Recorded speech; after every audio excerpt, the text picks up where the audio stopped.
Grab your Tollywadger flimjammers, Wargamers, because today we're going back to the land that uses slang terms like whatever it was I just said. That's right, we're going to Britbong land, and we are working on our 7 Years' War armies for the British. If what I just said actually is a piece of slang in Great Britain, let me know, because I'm going to laugh. I tried to make something up that was utterly silly. It's probably slang for something innocuous like an orange. Anyway, since the last time we got together, since I showed you how to use the contrast paint, or I should say since we discovered together, because I've never used contrast paint, they have had a chance to dry, and not only have they had a chance to dry, but I also was able to go through and kind of tidy up the pants on these fellas. Now, for these foot troops, I also did a little bit of work on the horsies over here, but we'll get to those in a little bit. For the foot troops, one of the things I want to do here is grab a nice big, a fat brush, and I'm going to go ahead. This is a Seraphim Sepia from the good folks. They call it a shade. I call it an ink wash. And I'm just going to go ahead and jam that in there. It's going to give me a nice khaki pants. And I think on the camera, it's going to look... Let me move that where it's a little easier for me to reach. There we go. It's good. You can already see there's a little bit of extra shading going on in there. Let me see if I can lock in the... There we go. Okay. So, the nice thing about having this handle here is that we can just drag right across the front. And, I mean, not even being subtle here. I'm just jamming it in there. And adding a little bit of sepia, a little bit of shade to those pants. I'll come back when this dries and show you that we can just do a light dry brush in white, and that'll pick out the details. We're going to dry brush white the entire front of these guys, because that's also going to pick out these little details. They could be swords, they could be rifles. Now in our case they are of course going to be rifles because we're dealing with 7 Years' War. But for if you're doing, well, you know, I could easily see somebody painting those in just a straight silver and saying, hey look Ma, I just painted sabers on these guys, and you are off to the races. Now obviously I'm not going to do that because I'm doing 7 Years' War, but it's possible. You can get away with a lot of things here when you're dealing with figures that are this small. And the nice thing about the sepia wash is that you don't have to be all that clean with it. In fact, you don't want to be clean, because I think you can see as we go here that as it gets in, let me see how far away I need to get it for focus. If we drag it across the top, all that does is pick out more of the details on our soldiers. It is important to get a nice good coverage. You want that slight sepia, that yellow, pale brown, almost yellow. You want to see that everywhere. When we come back and dry brush with the white, it's going to look really good. So really quick, we'll just kind of work it into the sides there.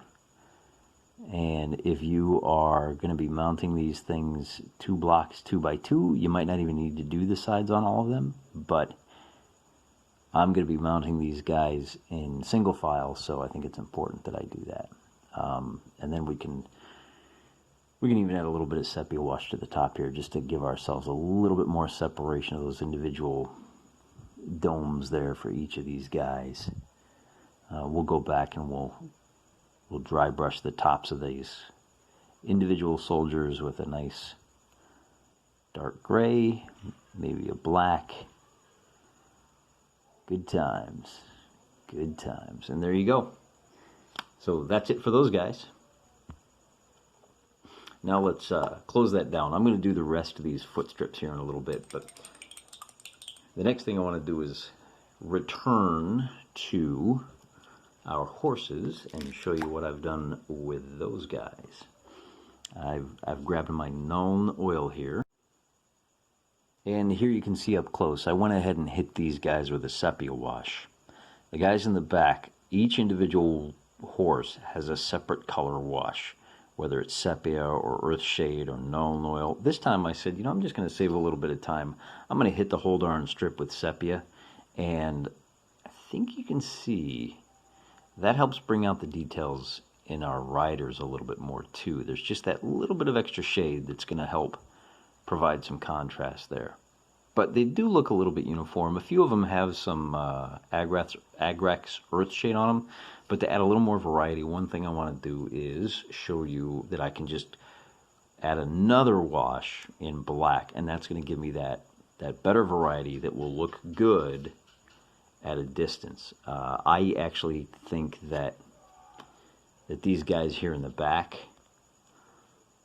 look a lot better and more natural than these all too even. I mean, they look like they were run out of a press.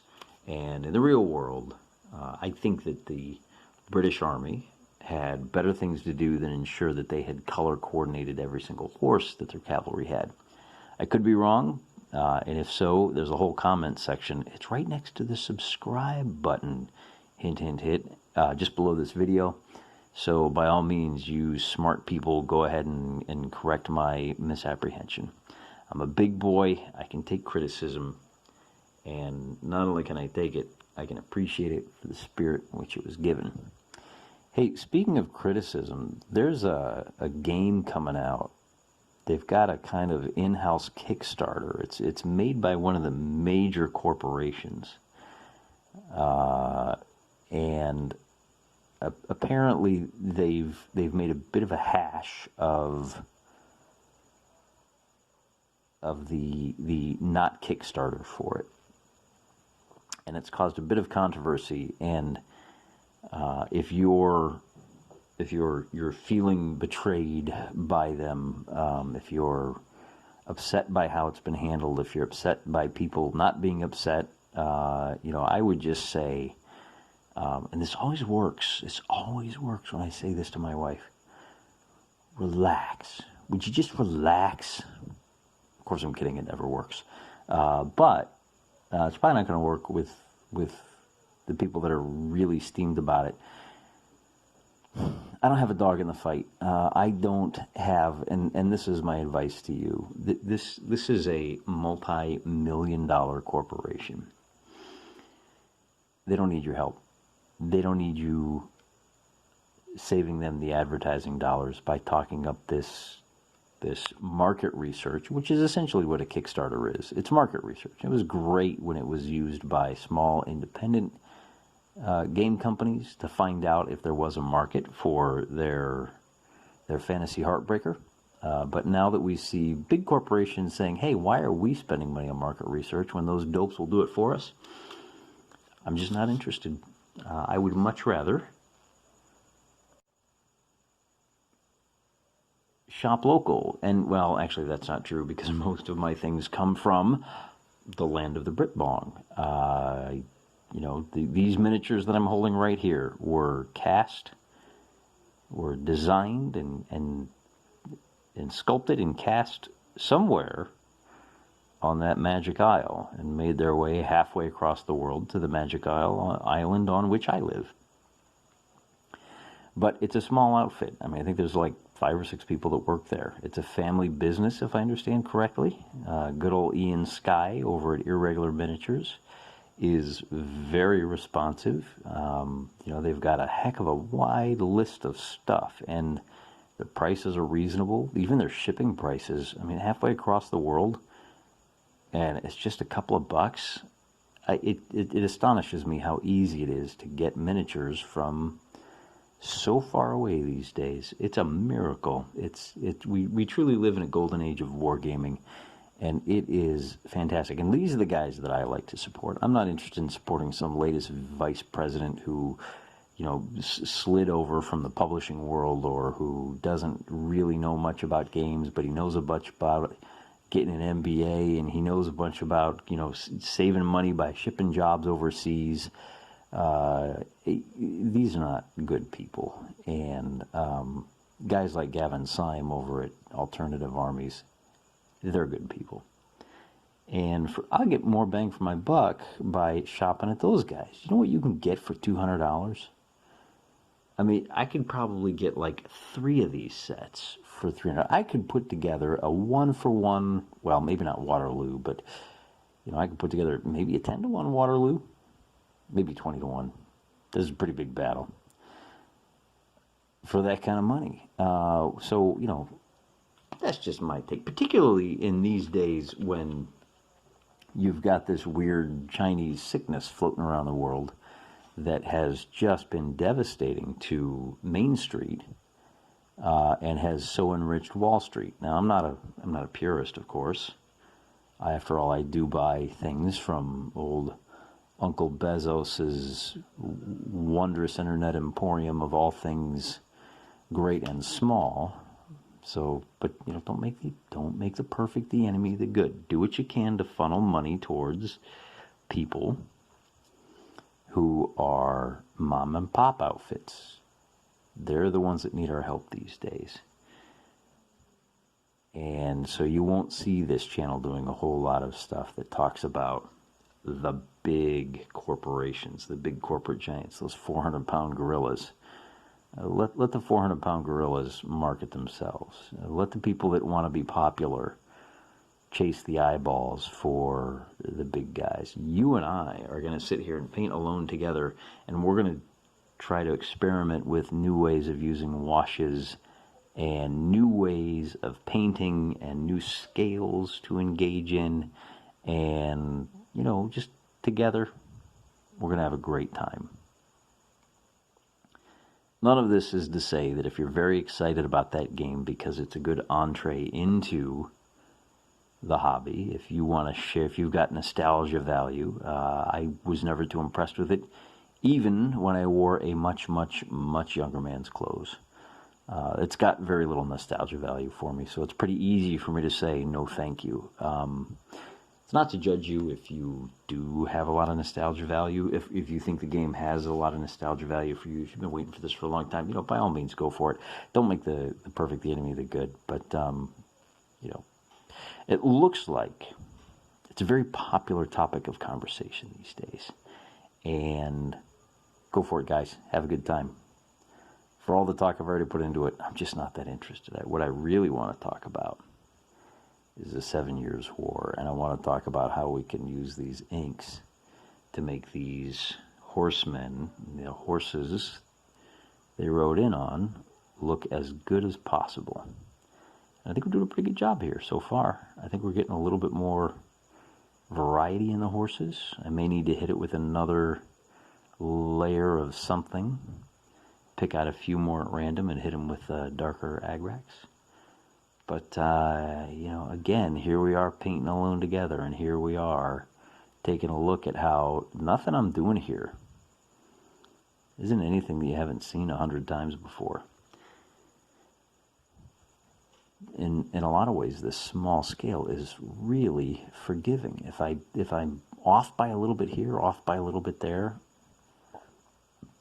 who's going to notice it when it's way over there?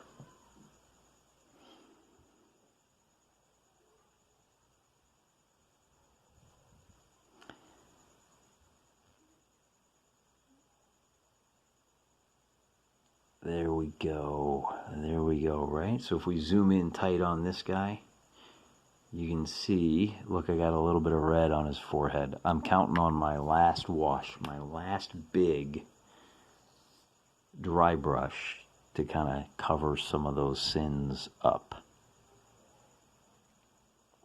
We'll go front and back, front and back. And it's very much in the words of one of the great military leaders, one of the most cunning political minds ever. We are dealing with a quantity that lends a quality all its own. And I think some of these I can kind of make out the little bit of extra variation because of that Agrax Earthshade. And others, not so much. I gotta be honest with you, I think my Nuln oil here is getting down to the dregs. It's time for a Nuln oil change, if you know what I'm saying. Sorry about that, trying to keep this in the line of sight for you guys. It's a wee bit of a trick, trying to pay attention. I gotta tell you, the more I do this YouTubing, the more impressed I am with the guys that have been doing it for a while. There's a lot of different variables to consider. A lot of different things to think about when you're doing this. Of course, I'm just thinking about one thing, and that's you, dear viewer. How do I make sure that this is as entertaining for you as possible? There we go. So there we go. We got more horses, and already I think you can see that these guys have a lot more variety than these guys.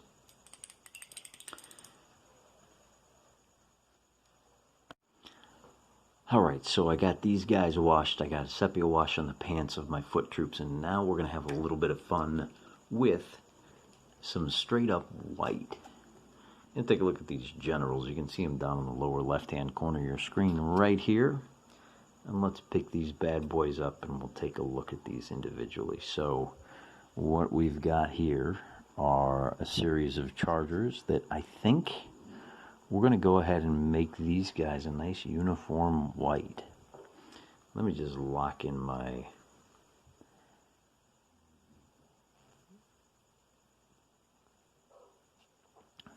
focus here, and we'll do our best to keep this right where you can see. So a little white on white action here, and that sepia with a little bit of white gives them just that little bit of earth color. And we can go along the back, and we go along the front. And I'm just using a nice crummy brush here. I'm just dry brushing, dragging across the front. And again, I'm not too worried here about going too far, because on these figures, my mounted guys, my generals, they're going to be white with their red coats with a little white. You know, it's going to be white on white for the pants on the horse. The big thing is just to try to limit the amount of that crimson, that nice cherry red, on the horse itself, so that it doesn't look like the horse. Like this guy right here, we're gonna drill down right here on this guy. See this fella right here? I'll clean that up. And then for the tops of their heads, we're going to make sure we hit those, because we want that separation between rider and mount. So we'll make sure that we hammer that with a nice bright white on each one of these. In fact, you can just dab it on like so. And man, they go quick. There you go. That's it. Now we've got, if my camera would, there we go. If we can win the focus game. Nice white horses. Those are going to jump right off the page, so to speak. Once we get our basing done, they're going to pop right out. But we're not done with these guys, because we're going to do a little bit of experiment. Now, they're all drying, and might be a mistake to experiment with the leaders, but you got to start somewhere. So the question is, how do we make these uniforms pop out? Of course, you're all familiar with the red coats, so they should have that nice bright white sash. So, and they also have some, whoops, that's way too heavy. Let's clean that up. They also have some weapons of some sort. So we're just going to dry brush right across the front like this. And pick up whatever little details we can find. And then when we come back, we'll try to find the weapons. But in particular, we definitely want to bring out these standards. There's one there, there's one there, and there is definitely one right here. A little bit heavy. He's going to look a little more square, where these guys are going to look a little more triangular, but we picked out some of the details. I think we got one more half flag right there. Yeah, it doesn't look too hot now, does it? We can debate whether or not it's a good idea to paint white back here, but one thing that's for sure is this is a flag, and this is a flag. And we got a couple more flags here and here. And we're going to brighten those up with a little white so that whatever color we do wind up going with, they will stand out. And we can, you know, we can drag just a little bit of white across these guys, and there you go. At a distance, boy, that red kind of vanished, didn't it? I think it's because the white of the uniform blends with the white of the horse. The good news about these acrylics is that they dry quick. So we can experiment, see if we can fix that right now. Go ahead and grab a nice pale brown, and we'll see if we can fix those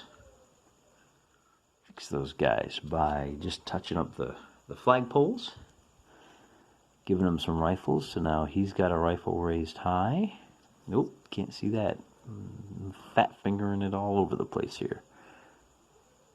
We're gonna give this guy a nice brown flagpole, and him as well. And here the critical mission is to try to cover up that white, because our horses are white, so we don't want white on our warriors.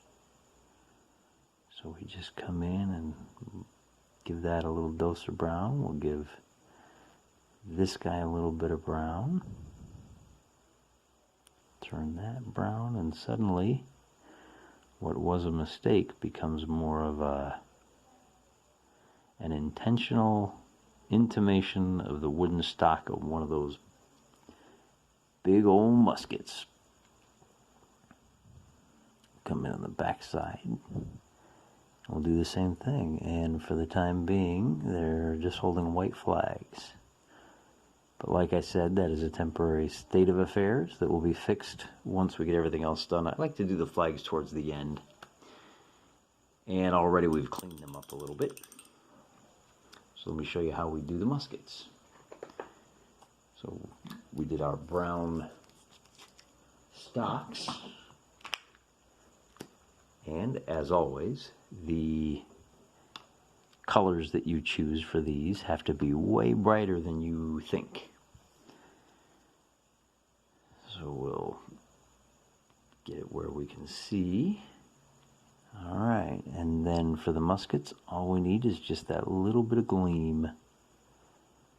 And I know it looks thick from where you're sitting right now, but that is literally all we need, because we just want to provide the little hint of silver.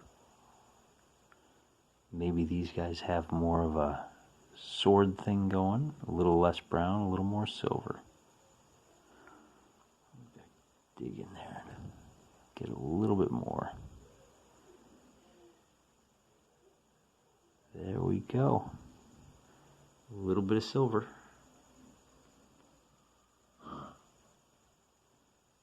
So you can see that red stands out against the silver a little more. And if we drop her down, it reads a little bit better as horses with red riders. So that's where we're going to stop for today. Are we? Are we? I don't think we are. I think I want to show you how easy it is to get those white pants looking crisp and sharp and parade ready. So we'll start with the guy in the back. He should have, that's where we started with the sepia. So this is where we'll start with. So that sepia should be plenty dry. We're going to go upside down so you can see it, and then we just paint a line of white. You might have to hit it once or twice. And look at that. See how well that shows up? Even back there. Look at individual pants. You can see them even at arm's length. And all it took was that little bit of time. You can see I went a little too heavy at first. We'll have to fix that. Nothing a little bit more sepia can't cure.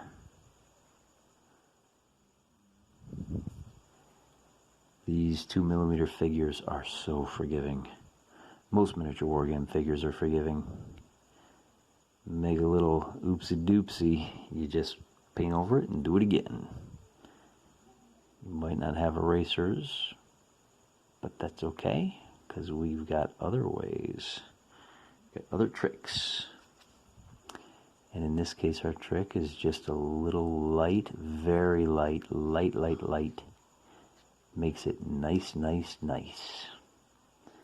I'm using a fine detail brush here.